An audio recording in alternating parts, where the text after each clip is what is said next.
花莲县府逐档拢会分生活物资券，或者中价收入也是信心奖励者。今年这金额呢是对800块提悬到1000块，而且这发放的对象哪像有放零。民代就来这支花莲县府呢，就是伫大罢免的时阵，用钱买来买受人心。这是花莲县府当日本的生活物资券。 内底有印花的图样的，都是今年要分予中价收入户，或者是信心奖励者的生活物资券。不过今年为800块调悬到1000块，而且有部分用过袂当领的人，今年煞会当领。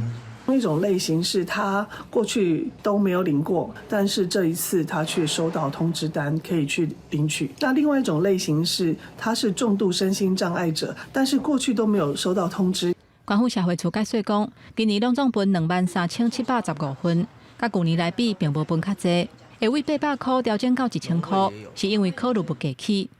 其实物价也都一直飞涨，所以说我们就是说，考量这个。那另外还有就是说，那去年04、03地震之后，那其实这整体的状况其实都不好，对于弱势的民众来讲也是雪上加霜。